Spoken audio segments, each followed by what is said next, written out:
And welcome to the Planet X podcast. I'm Chris, And I'm Mike. and we're gonna do a little bit of two sides of the spectrum tonight. We're gonna talk music, and we're gonna talk a little bit of what came out of San Diego Comic-Con. We don't want to bore you with all the Comic-Con stuff because that was like 2 weeks ago now, but we want to talk about it. Everybody's been talking about it. And everybody's been talking about it. So we'll weigh in on a few things and not bore you too much. Well, you were busy musically this weekend. I was. I'll say the past 2 weekends. But I'll start with what's fresher in my mind. Last night, I went to go see Disturbed. Disturbed, Breaking Benjamin, and Alter Bridge, which I don't know if I necessarily would have went out on that on my own.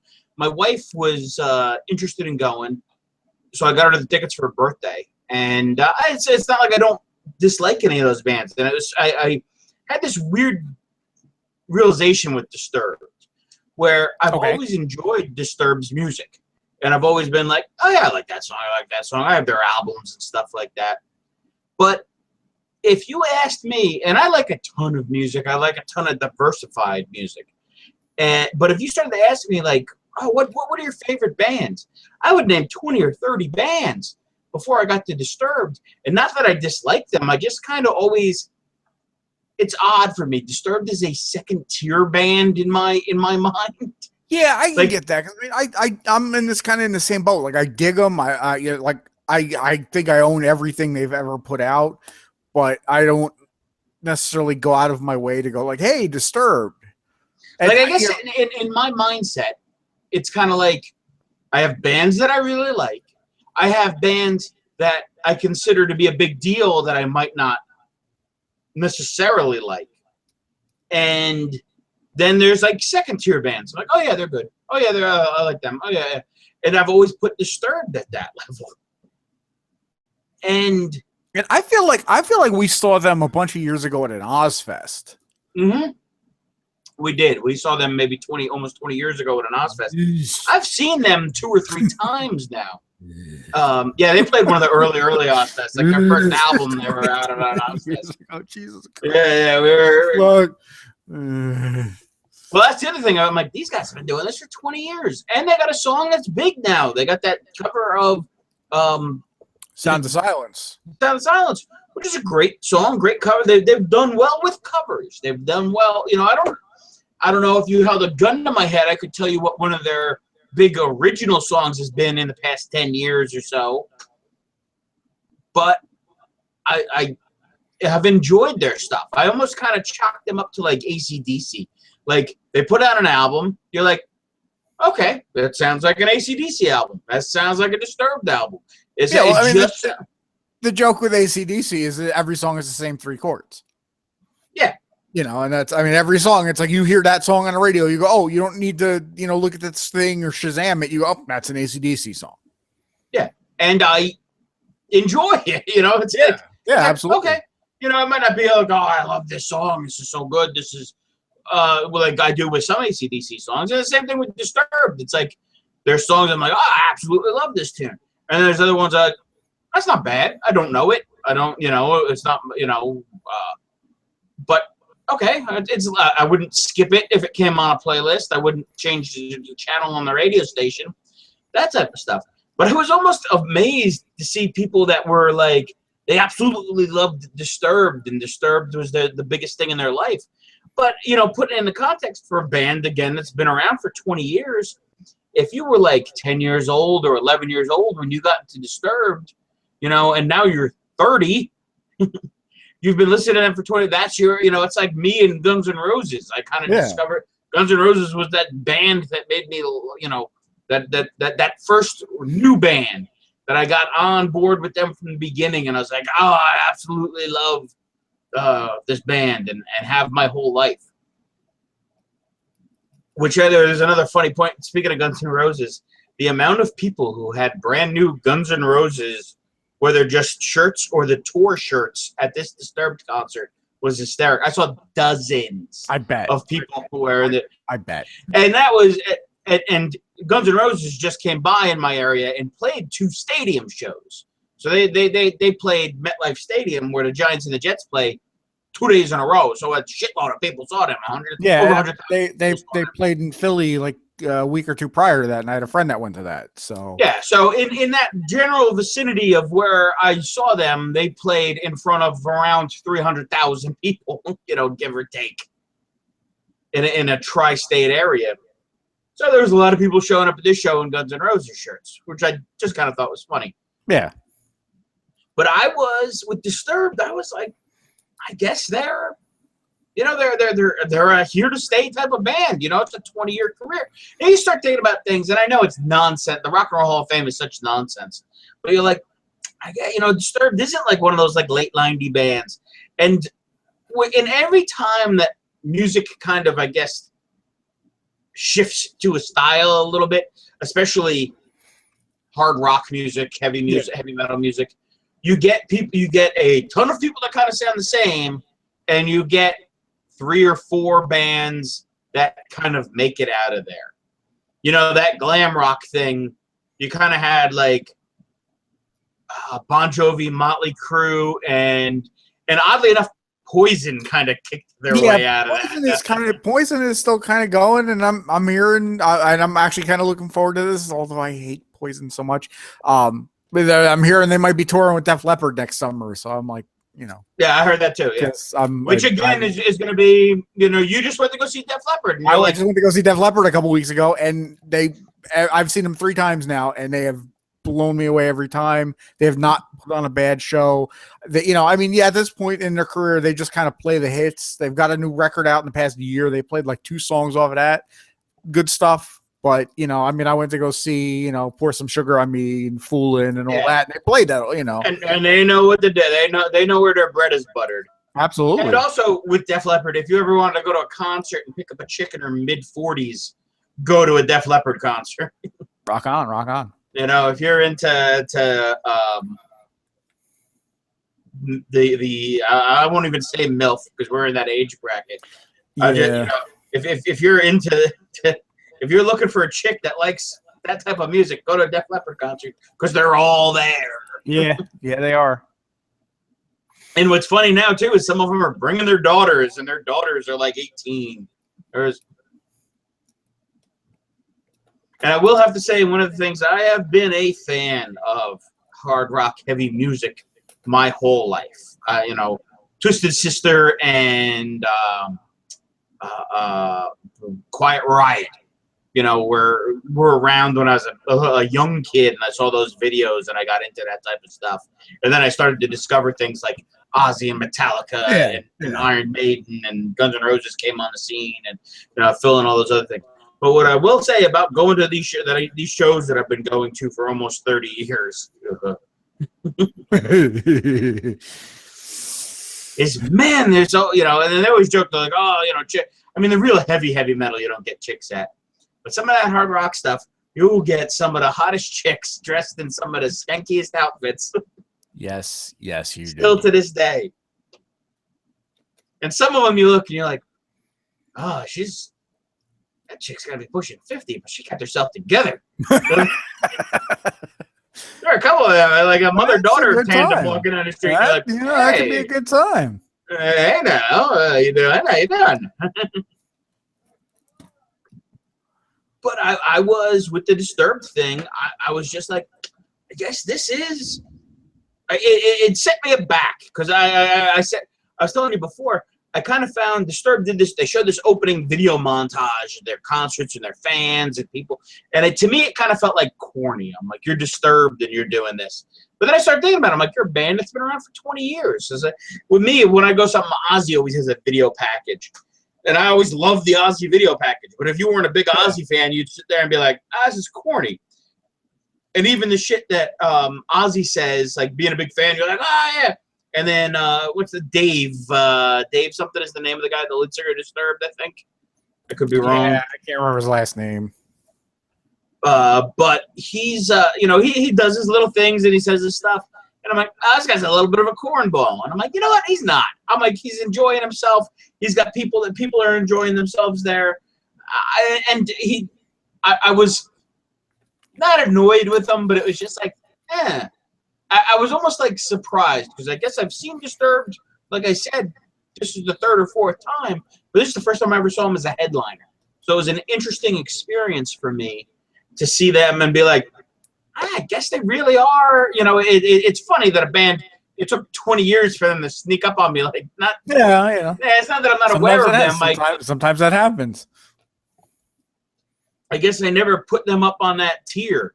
And you know what it probably is? Because they take 5 years before they put out something that kind of catches my ear, I guess.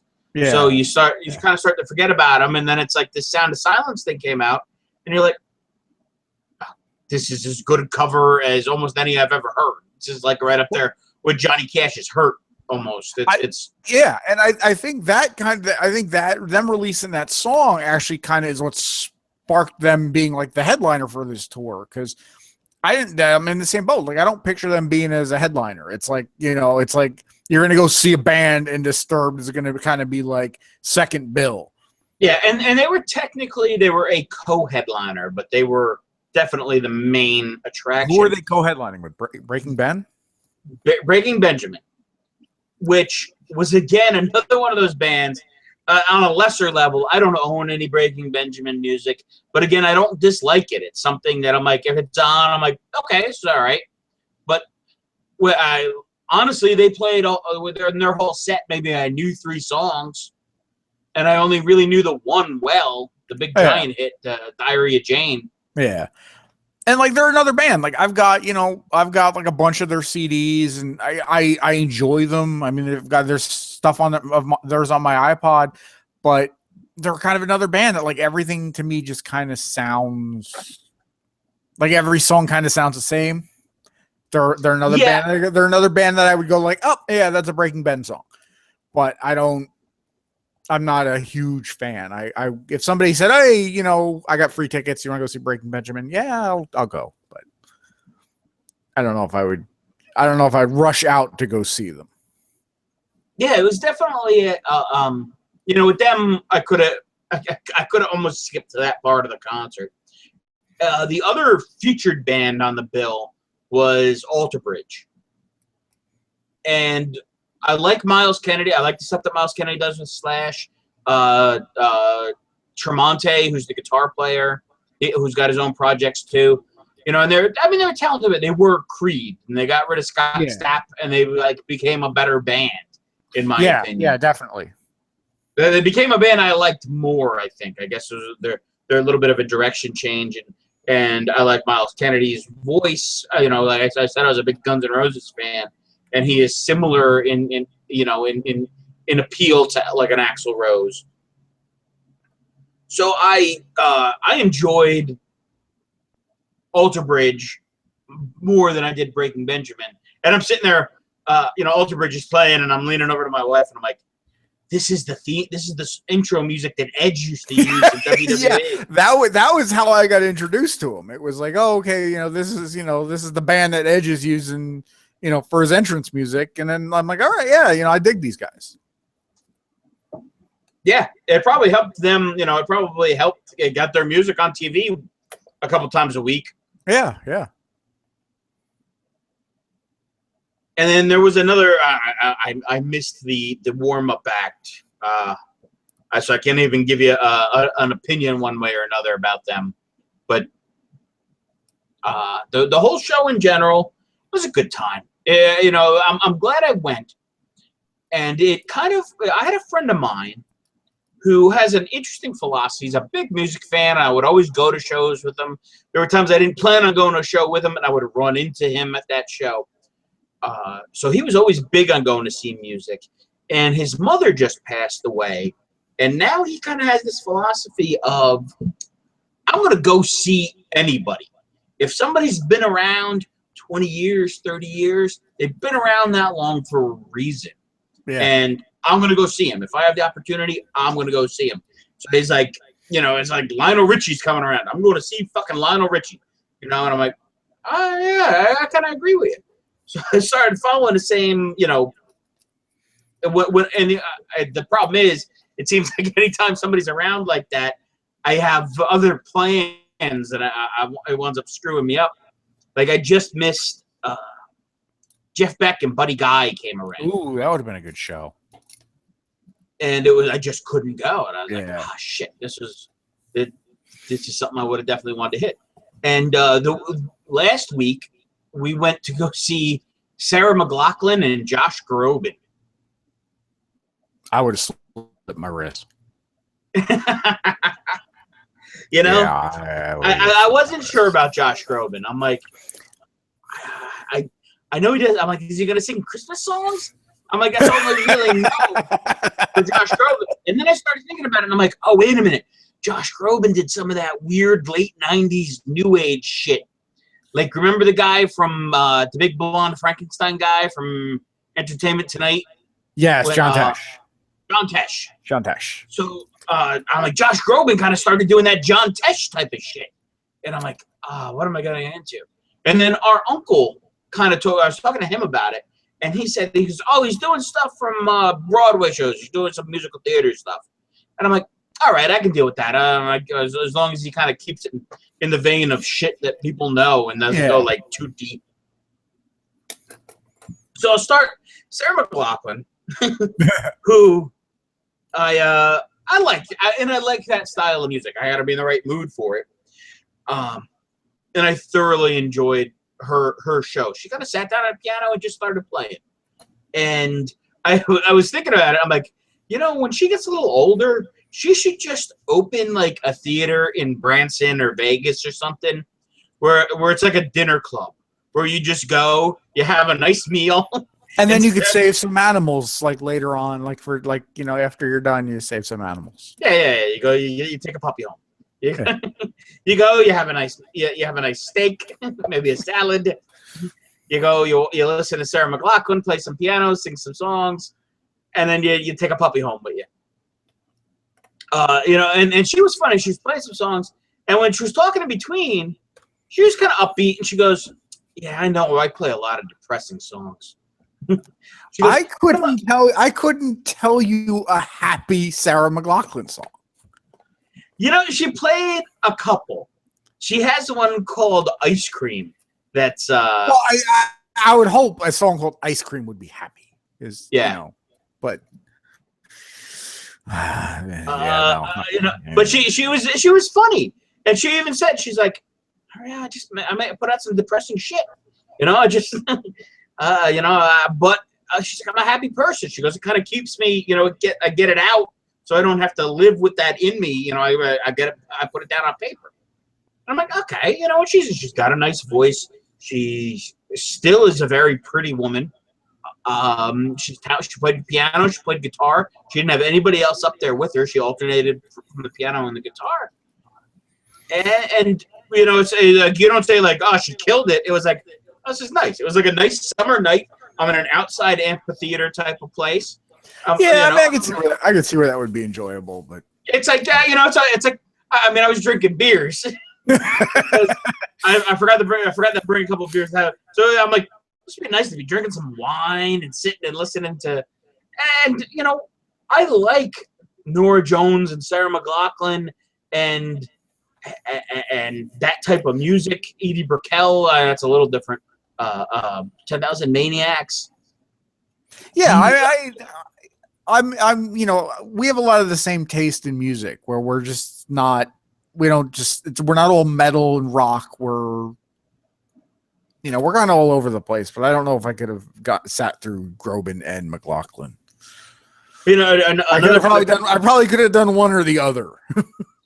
Sarah McLachlan, a year ago, we were down at the record store going through like used CDs. It was like buy two, get one free day or something like that. So my wife picked up a couple different stuff she likes, and there was a couple Sarah McLachlan CDs. And then a dog that we had just recently rescued ate the CD with the Rescue Dog song on it.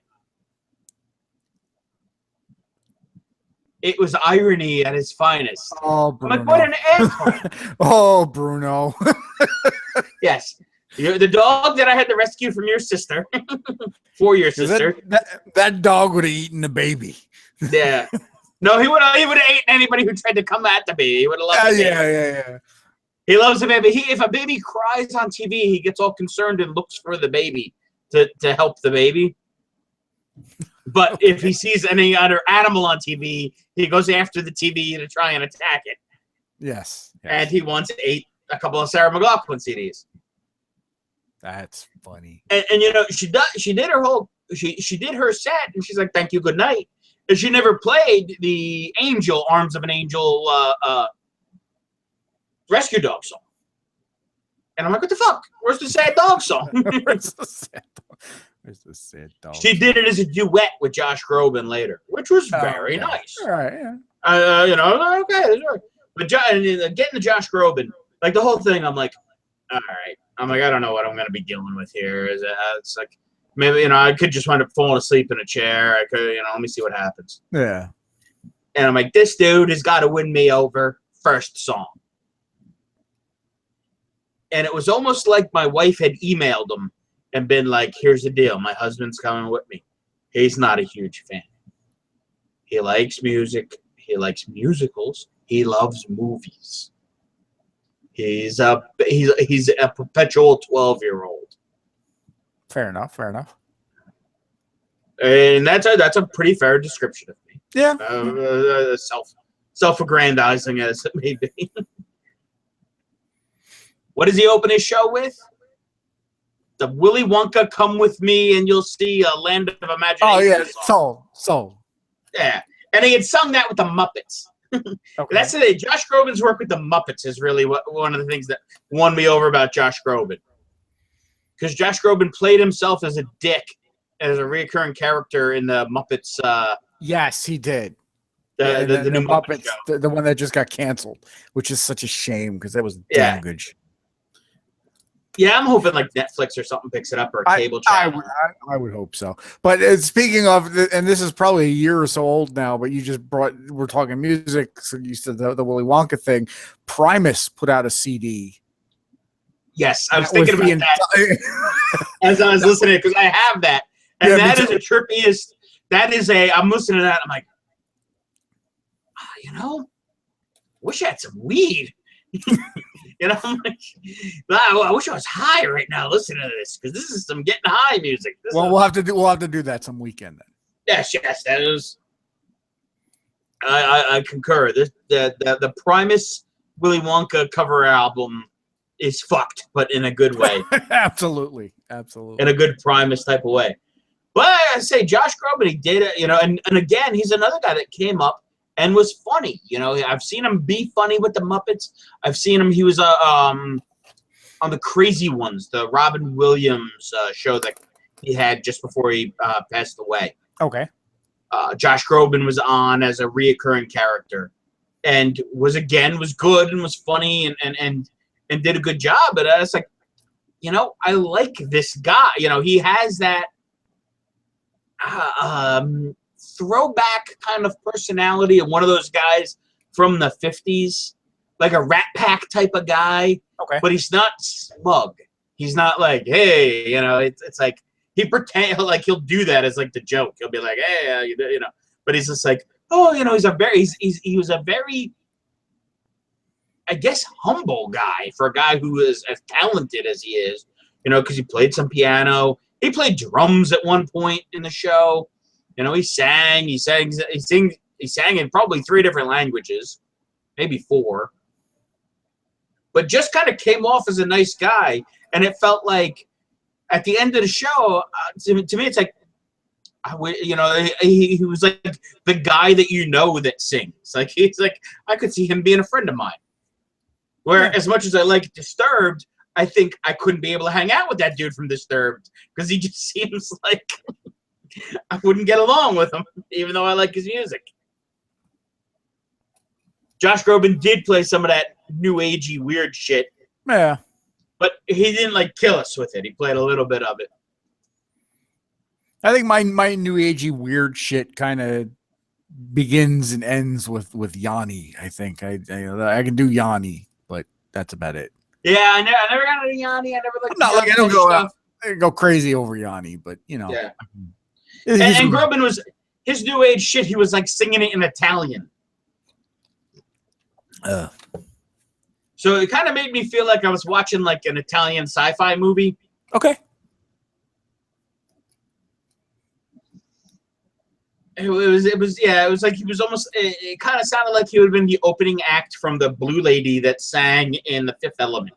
Oh, okay. Yeah. All right. Sweet. Yeah. So you want to go sci-fi music? Yeah. So. Yeah. Which I got to put that as being one of the top sci-fi musical performances. You know, it's really right up there with the Star Wars ones. You know, the Cantina Band and the. I'd say the original Zeiss Noodles. Yeah, I was gonna say not the re. Yeah, no. Hey, who are you fucking talking to? You know. I know. I commend you on your beer choice as well. Oh, thank you. Yeah, I felt like something a little more hearty, which I got to restock the beer cabinet. Right now, I am drinking a Trogs Pale Ale, which you're not making anymore. Oh shit! I should have kept it. This is tasty. I really enjoy this. It's been sitting in my fridge for a while. They are making something called Solid Cinder Ale, which I think is the same thing, but I haven't tried it yet. So okay, I guess I guess you're just gonna have to come out some weekend. I will. I definitely need to plan a beer trip out there in Bumblefuck, Pennsylvania with you. Yeah. You know, when I was looking, I'm like, I'm gonna grab a Trogs. Let me see what I got. I'm like. That's a Mad Elf. That's a Mad Elf. That's a Mad Elf. And I decided another drink, the High Octane. What's a Mad Elf? It's like an 8. It's like an 8. It's an 11 and a half. 11 and a half. Yeah. It's like drinking 3 beers. And it is. And I drank a growler of that shit during one of our Christmas shows, and on the old podcast, and I was a mess. Yeah. Oh, yeah. I love it. It'll get you where you got to go. Absolutely. Quickly. There's our little Trogs commercial right in the middle of it. Ages well, I know. But, yeah, and it was tougher for me to get Trogs. You know, people are the Mad Elf only comes out for the holidays, and it was a lot harder for me to get it this year than it had been in the past. I think enough people are kind of discovering it, so it's. I used to be able to buy it by the case, and now they're like, people are like, oh, you can only get 2 6-packs, or you can only get 1 6-pack. Like, your ass, you know, I'm here. Give me 2, you know, I'll walk back out and come in and get another one. But that was my, the continuation, I think, of my music summer. I do have the Black Sabbath farewell tour in the plans. I have tickets for that. And then some of the other things I'm looking at, ZZ Top is coming around. Ooh. And I love ZZ Top, and they're one of those few bands that I absolutely love that I've never seen. It just has never fallen right in the cards for me for ZZ Top. I've had times I couldn't go. I had tickets one time and the show got canceled. You know, things like that have happened, so I've never gotten to see ZZ Top. Through the years, there's always been an issue. So I've missed them several times. Willie Nelson is going to play the Stone Pony in Asbury Park. I saw that. So I'm psyched for trying to go hit that up. Because Willie Nelson, another one, I had tickets. He was doing a show. It was Willie Nelson, Dylan, and John Cougar Mellencamp. Wow. And we got stuck in traffic, and I missed Willie Nelson. And Mellencamp actually stole the show for me. Mellencamp, I was like the least psyched to see, and he wound up being the best of the night because Dylan just did weird shit. Yeah, Mellencamp's on my list as somebody I'd like to see. I gotta say, a guy did an awesome, he did an awesome job. He had a nice band with them. They played a bunch of, they had guys playing weird instruments, upright pianos and accordions and banjos and like a lute or something like that. Yeah. There was a bunch of cool shit going on in his show. But I missed Willie Nelson. I'm like, all right, Willie Nelson's one of those things who I've always wanted to see, who I definitely want to check out. And I got the Count Basie Theater in Red Bank by me is Kenny Rogers is going to be there, and he's on like a farewell tour of some sort. And Kenny Rogers, I was in discussion about Kenny Rogers a little bit at work because I've been working kind of in rooms by myself lately. So when I'm doing that, I just put my iPod on and put it on random. And my music, because my choices are so random, I get weird responses from the guys at work. Like they think I'm nuts because of how much it'll shift in the different things. That's my iPod's the same way. It's like it's not just going to play like all metal and rock. It's going to play like, So I'm at where I'm working. I'm building a building. And this guy walks in the room and he goes, "Is this Islands in the Stream with Kenny Rogers and Dolly Parton?" And you're like, yes. Yes, it Yes, is. it is. And he's like looking at me like disapproving, like, and this guy he's the same age as us. He's 40. And I go, "Dude, you're the same age." I'm like, when we were kids, they played the shit out of this song. Yeah. Like everybody liked this song. And he's like, "Yeah, you're right." And they start talking about what was it, the Kenny Rogers movie, Six Pack or something like that. One of those Kenny Rogers movies. They were talking Kenny Rogers. And he's another one of those guys that you're like, shit, he wrote a lot of stuff for people. He was around. He kind of had a rock career at first and then kind of got into the country thing. And I think he was one of those guys that did a copious amount of cocaine back then. Because if you look at some of the outfits he's wearing, it's like, holy shit. He's in a wide neck collar, no jacket with no shirt on underneath, and a big medallion. It was like cocaine came to life and took a form, and it was Kenny Rogers. Cocaine, it's a hell of a drug. Yes. So that's one of those things that I'm like, I gotta check out Kenny Rogers. One of the ones that I missed that came through, and I didn't realize. It was like I was driving up the Parkway earlier in the day, and I passed the venue and saw the sign that said, "Tonight, Dolly Parton." And I'm like, holy shit, Dolly Parton's gonna. I'm gonna go see if I can get lawn seats to go see Dolly Parton. There was somebody that came around out here 2 weeks ago that I would have loved to go have gotten tickets to, but it just wasn't in the budget. Paul McCartney. Yes. Paul McCartney played Hershey. I saw that Tom that does hot tag with us. He went. He went and saw Paul McCartney, and he had a spare ticket. But again, I didn't have the money to spend on the ticket, so it's kind of like that. I considered telling him, I'm like, all right, it's gonna take me 3 hours to get there, and 3 hours. That's I almost sent him a message, but I'm like, I'm not gonna. No, not this time. Yeah. But with the Dolly Parton thing, it was like a Sunday night again. And I'm like, all right, I'll just go. I'll spend like $20 or $40 to go see her. All I really got to hear is singing Jolene, and then I can go home. Yeah. Have you ever heard the White Stripes? The White Stripes. Yeah. Their version of Jolene? Yeah. And it's like, so, it's one of those songs that you kind of forget how good it is and what a good, and they made it this like different type of like bluesy thing. And listening to, if you were talking about one day on Opie and Jimmy, they were talking about the song. And Jim Norton had an interesting take on the song Jolene, where he's like, I think it's, because it's a woman singing to this other woman to not take her man. You can have any man you want. Don't take my man.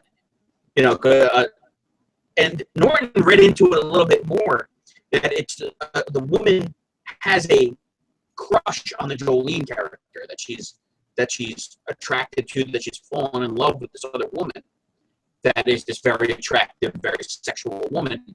And now not only is she losing her man, but the person she's losing it to, the person that she would leave her man for. Yeah. So it's like she's doubly hurt. Or that's where all the pain comes in the song. And I'm like, that's deep. It's an interesting twist, and it's hot and weird, Yeah. White trash cowboy type of way. Yeah. That kind of talking covers that kind of threw me into something that happened earlier today. For me, at least, I had one of my friends posted something on Facebook about somebody. I guess somebody just some new band or singer or whatever covered All Along the Watchtower. Okay.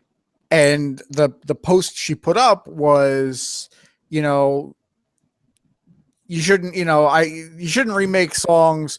Something it's, I don't remember how she worded it, but it was like the way she was saying it was a Jimi Hendrix song.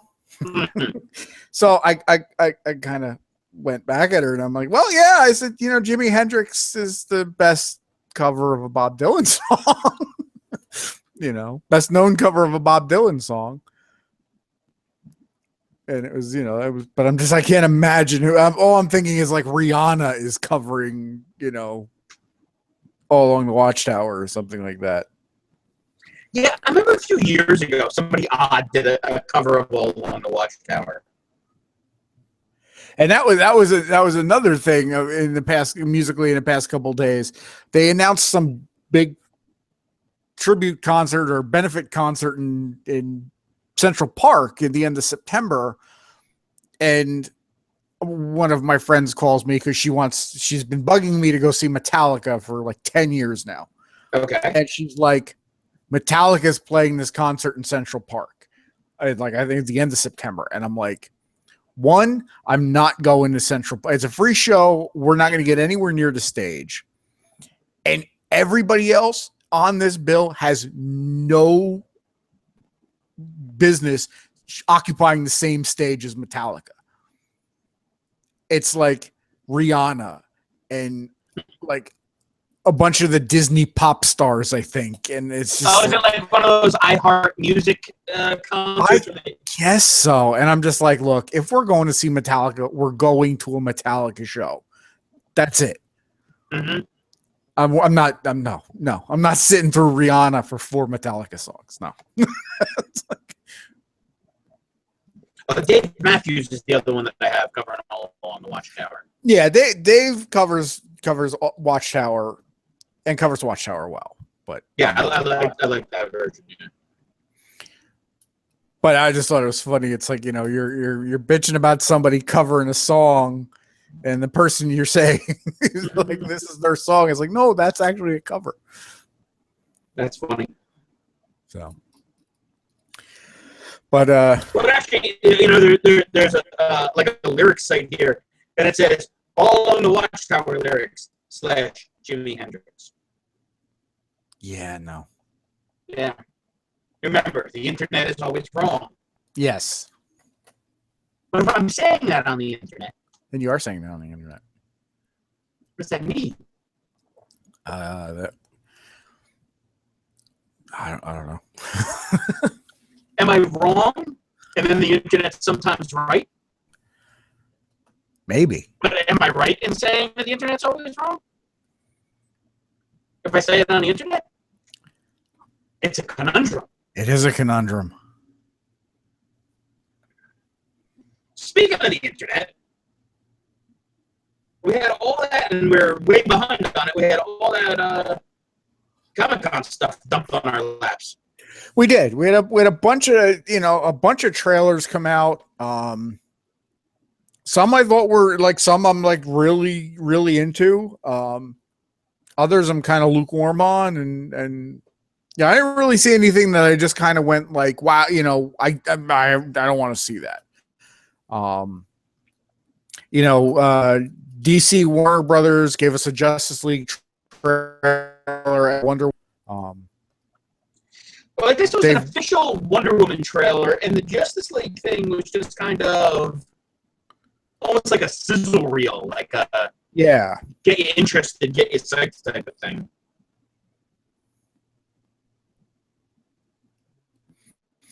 And with the Justice League thing, I don't know if that's if they've, because when the Batman Superman movie was coming out, there was this thing that DC Warner Brothers was like, no humor in these movies, and there's a lot of humor in this trailer, this sizzle reel, if you want to call it that.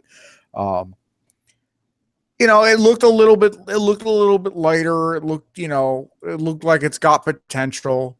Um, I kind of dig where they're going with the Wonder Woman movie. Yeah, yeah, I like to just you know to take it out of you know to put it in a World War I setting. I'm digging it because Yeah. it's something different. You know, people would be like, "Well, that's what they do with Captain America," but yeah, yes and no. And Yeah, that is kind of, you know, that is kind of the feel that I got for it. It was, you know, it was kind of very Captain America-ish, but you know, it works. I'm not gonna. you know what happens, and I have a theory as to why they do that, why they did that with Wonder Woman, and almost kind of why they had to do it with Captain America too. And granted, it's part of Captain America's story, and Wonder Woman has several origins through the years.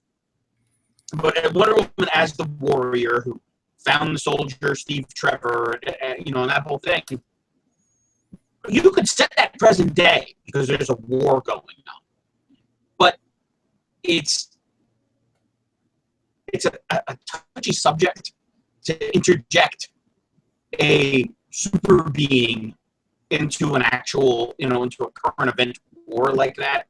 You know, people, it's kind of, I don't know if insulting is the right word, maybe disrespectful, maybe whatever, you know, but it's an odd thing now. And to try and make a movie about a lady with superpowers, and you don't want to put her in Iraq or Afghanistan or something. Yeah. So by taking it and putting it at, you know, setting it at World War I, you help establish the mythos, and you have some free range. And also, it's an interesting thing. They've never done a superhero movie in World War I. They've never, you know, you've had your kind of sci-fi things. World War II gets a lot of the sci-fi stories. Always has, always will. This is really the first World War I story like this. At least that I can think of. Yeah, yeah, I think you're right, and you know, so I mean, I'm definitely a little more on board for that movie than I thought I was going to be. The other one that came out as far as DC stuff goes that just looks fun is the Lego Batman movie.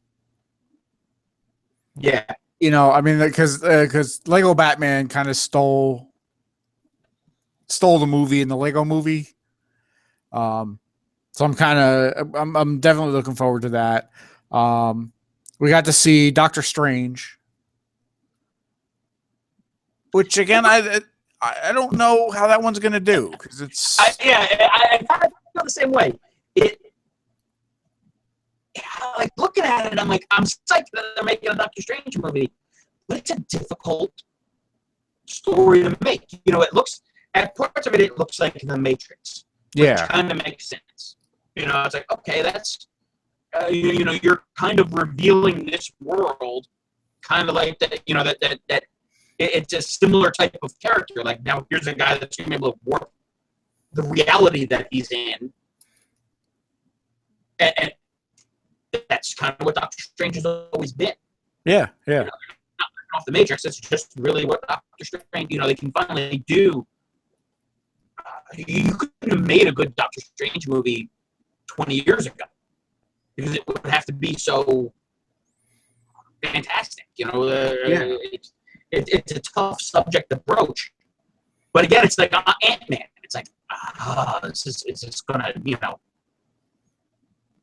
it's just gonna work or not. And I mean, the one thing that it's definitely got going for is, as far as the fangirls go, is it's got Benedict, whatever is, however you pronounce his last name, Cumberbatch, who, you know, is you know, pretty hot as far as the fangirls go. But yeah, you know, that one, I'm interested in it. I'll probably go see it, but I just it's one, and you're right. It's kind of like Ant-Man, and even prior to that, kind of like Guardians, where we just didn't know how it was going to translate. The one that really caught my eye, and that I'm really, as far as everything that I saw Well, before I get into that, was Marvel and Netflix did release some of the. There's a Luke Cage trailer. There was a Iron Fist teaser, and there was a Defenders teaser. Yeah, and that was really just kind of confirming that they are doing the Defenders thing that they've been talking about. So I'm excited about the Netflix stuff. I mean, the Netflix stuff so far has been pretty damn solid. But I guess the big movie that's coming out, as one of the other bigger movies that are coming out, literally a big movie, was Kong Skull Island. Yes, which I just think looks awesome. And it's by it's by the guys that did Godzilla, or the producer of Godzilla and all that. So I think I think it's in good hands, because I enjoyed the hell out of that Godzilla movie. And that's not one of those things of the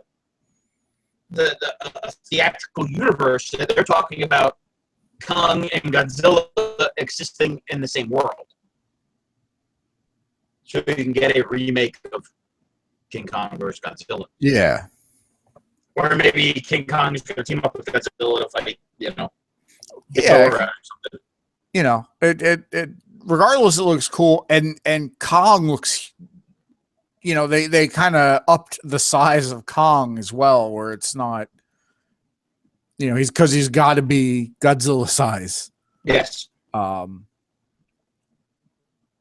Then the I guess the last movie trailer that came out, or that I want to hit on, was one that was a little bit of a surprise, because it was in production, being called The Woods. Yes. But it was revealed, excuse me, it was revealed at Comic-Con that it's a direct sequel to the Blair Witch Project. And I am very psyched for it. Me too. Me too. I remember going to see the first one and seeing it in the middle of the day and just kind of being uneasy the rest of the afternoon. And that kind of sparked the whole found footage genre we've had over the past 15, 20 years now.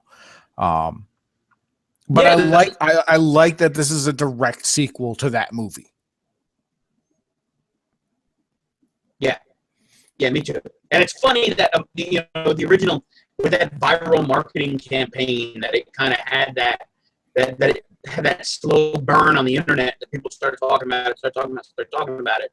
And then when they make this highly anticipated sequel, they keep it a secret until which is brilliant. And like that the first one, it was kind of like when they did the viral thing, it was kind of in the infancy of the internet in a way. There really hadn't been that stuff going on, and it looked like it was a real thing. It looked like this was real footage that was the way they marketed it. It looked like it was it was real footage, and these were real kids that went missing and all that. Right. But then then to have this one and then be able to keep it under wraps like that was pretty fun. Then the last trailer that at least I want to touch on was the Walking Dead season 7 trailer. Okay. I liked the way they did that, where they kind of the trailer started out with showing everybody that's in the lineup. We're still wondering who gets their head caved in by Negan. I'm still in the camp of Glenn, but it can go any number of ways. They showed everybody in the lineup, and then the actual footage that they showed from the show didn't have anybody that was in that lineup. Yes. So they didn't let anything out. There was nothing that could have gone okay, well, this, maybe that. Maybe it was him, maybe it was Glenn, maybe it was Daryl, maybe it was Carl. You don't have any of that. They've been smart with those trailers for a couple of years now, where they give you something and they almost kind of make you think one thing, and then it's something completely different that actually winds up happening. Yeah. They drum up enough interest, but they're not giving away anything. They're keeping you. They're almost kind of giving you a narrative, and then that's not what you're getting. So you're expecting one thing, and then when it starts playing out, it's something completely different, which has been enjoyable. It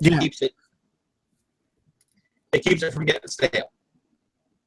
But they did answer one question that was out there was, are we going to get to see Ezekiel and his tiger? And the answer is yes.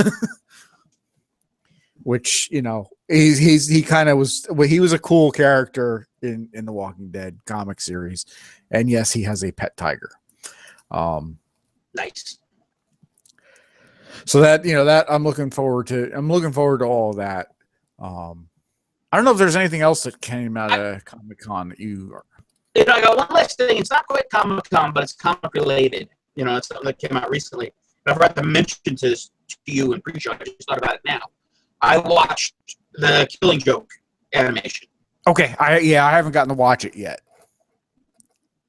And it's done really well. I watched it with a friend of ours who is a huge Killing Joke fan. Like he knows the book word for word. Yeah. And when it started and it was different, he's like, "What the hell is this?" But they give you, what's cool about it is they give you a little bit more about Batgirl. So she's in this story, at least. They kind of it makes there's more character depth, I guess, for this standalone story as to who Batman is in relationship. And they took some liberties, I guess, as they will with a lot of these comic projects. Yeah, and there was some, I don't want to say fan backlash about some of the liberties that were taken. Yeah. But there were definitely people that weren't happy about it.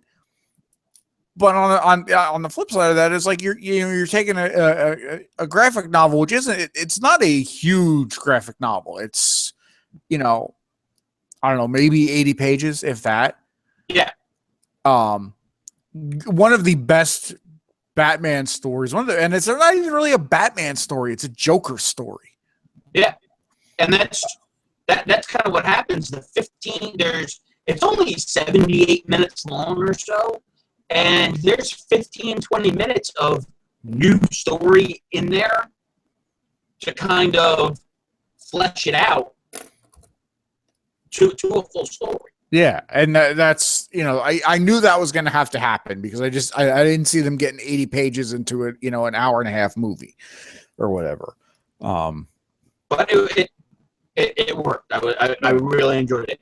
Mark Hamill did a great job, and it was nice. It's nice to see Mark Hamill, Kevin Conroy, and Tara Strong all back. Yeah, it was that cast. John DiMaggio was there, and he did a voice. But in the Joker story scenes, the flashback scenes, the Red Hood stuff, when that's getting played out,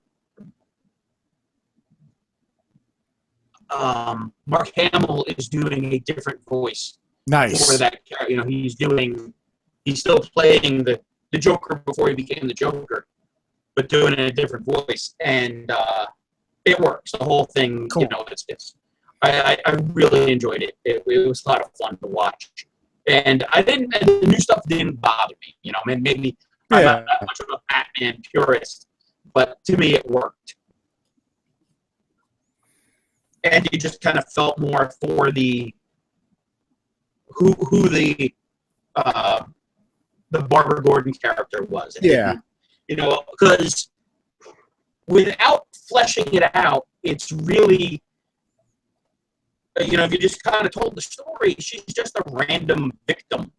And she kind of is in the story, but you feel more for her than just, if you don't have 20 years of reading the comics beforehand and then go into this story. From a cinematic point of view, I think they structured it well.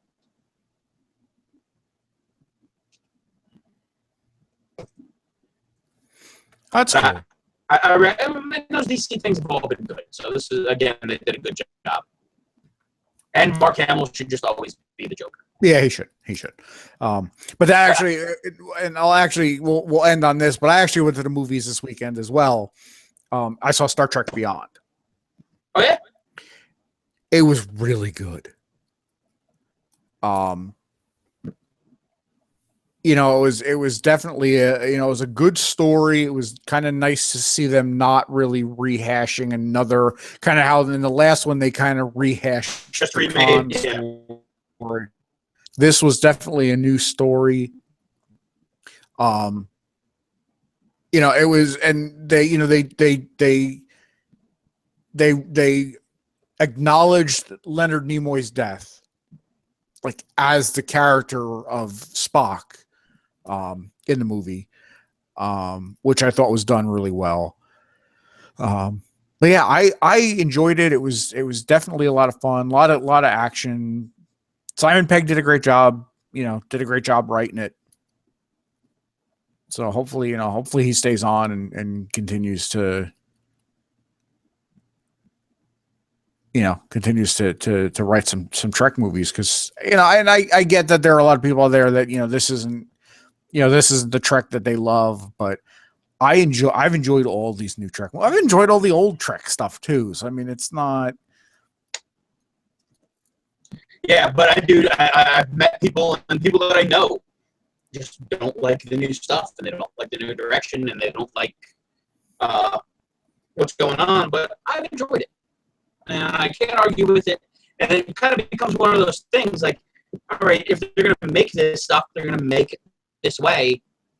You know, it's good. It's not the same as the other thing, and maybe the other thing needed to get spruced up a little bit. And yeah, they didn't just completely write off and destroy the other thing. That can still happen. You know, they can, I guess, still go back to it. Yeah, and because they're saying that they've come out in the past 2 months or so and said that this has its own timeline. They're calling it the Kelvin timeline.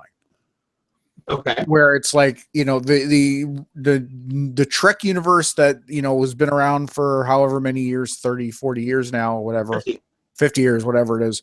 That's still canon. That's still Trek. But, you know, there's that, you know, you have all these alternate realities. And I mean, Star Trek has been big into that. I mean, even with, you know, the Next Generation and all that, where there was always, you know, something happened where there's an alternate universe. The Mirror episode of the original series where there's this alternate universe. Yeah. And Star Trek continuity has always been for shit anyway, so it's not. So that's kind of what they're calling this. They're calling it. It's, you know, it's Trek, but it's in a different timeline. So it doesn't erase anything that's been done before. You know. Well, have they said anything about this Star Trek Discovery? There was a timeline that's going to be in. There was a trailer for that prior to the movie, or not a trailer, but kind of like a teaser for it before the movie. I believe that is in the Prime timeline. Okay. Which is the main timeline. It's not going to take place in the Kelvin timeline. But you know, I came home from watching that movie on Saturday, and then I went on Netflix and watched, like, most of the night I watched classic Star Trek episodes. You know. Have you seen there was a Facebook meme, I guess, I saw, and it related to how they refer to the different Star Trek series, like it's Star Trek TOS, the original series, TNJ, the Next Generation, STDS9. So this new one is Discovery, so it abbreviates to STD. Oh boy.